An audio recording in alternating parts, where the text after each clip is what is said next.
Mon nom est Mathieu Lajoie, j'ai 27 ans et je suis un Ironman. C'est un 3,8 km de nage en eau libre. Après ça, pour le vélo, c'est 180 km de vélo.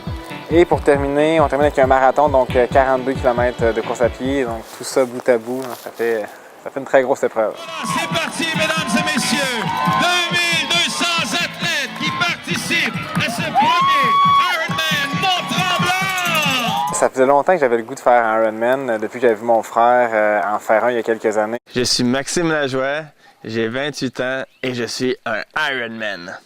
Mon frère, c'est mon meilleur ami, donc on a toujours une bonne relation, même si on était à distance. J'ai décidé de m'inscrire au Ironman, c'était pour faire le Ironman avec lui. La préparation, c'est une préparation qui prend 1 an, sans trop savoir qu'est-ce qui va arriver au niveau des blessures. C'est sûr qu'avoir un enfant, c'est différent. Le vélo, je trouve que ça prend beaucoup de temps dans l'horaire. Tous les samedis matins, à partir à 7-8 heures du matin jusqu'à midi, donc j'ai passé moins de temps avec mon enfant puis ma blonde.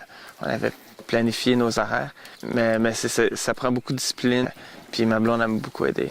Donc, je me suis levé le matin, j'avais des frissons partout sur le corps.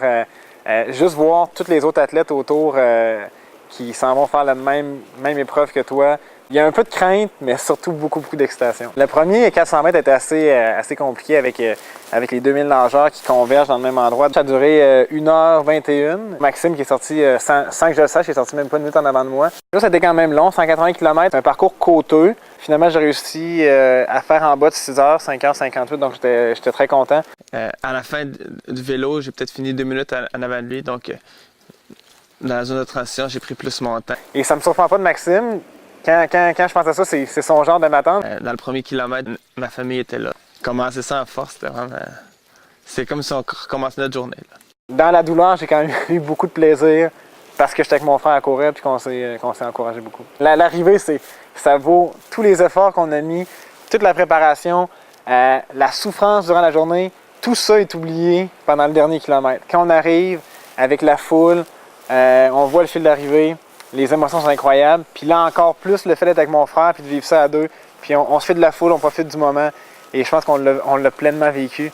Et l'émotion, l'intensité, c'est indescriptible. Les frissons, traverser le fil d'arrivée, c'est le moment le plus intense que j'ai vécu. Là, j'ai d'autres défis, peut-être plus pour la course à pied pour les prochains mois. On s'est inscrit au marathon de Chicago, le 13 octobre 2013. On aimerait ça courir en 3h05, notre marathon, pour se qualifier au marathon de Boston.